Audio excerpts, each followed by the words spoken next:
C'est un sacré challenge qui attend Maud Zecchini ce dimanche. Accompagnée de 2 autres nageurs, elle va traverser le lac du Bourget, le plus grand lac naturel de France, aller-retour.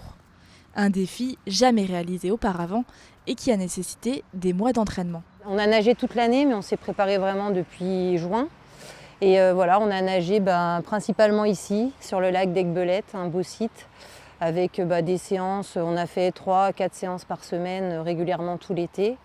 Et sur des séances qui allaient de 3 km au plus bas jusqu'à 15 ou 20 km au plus haut.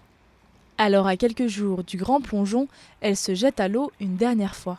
Derrière ce défi sportif courageux se trouve une volonté de prêter main forte de nouveau à une association aixoise.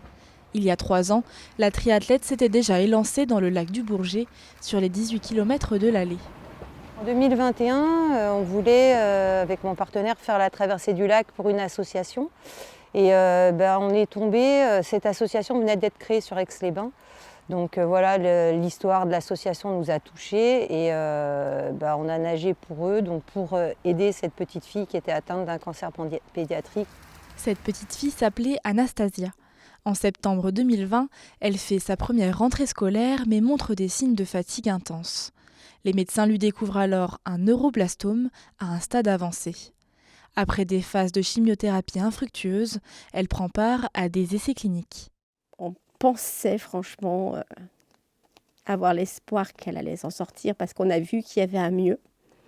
Et en quelques jours, ça s'est dégradé très rapidement. Parce qu'elle avait des œdèmes au cerveau, des métastases au cerveau. Parce que c'est passé, on a su ça le 24 septembre 2021. 4 jours avant, elle était avec nous quand Maud a fait pour la première fois la traversée. Le premier défi sportif permet de récolter près de 5 000 €.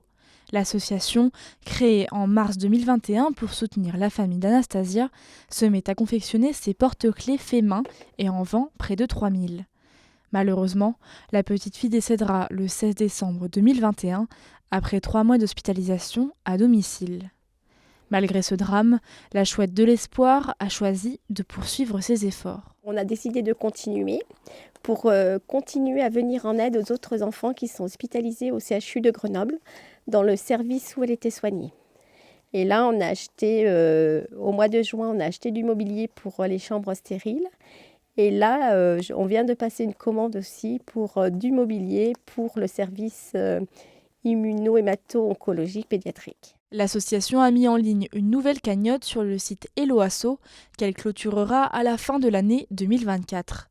Tous les fonds récoltés seront ensuite reversés au service immuno-hémato-oncologique de l'hôpital Couple Enfant du CHU de Grenoble.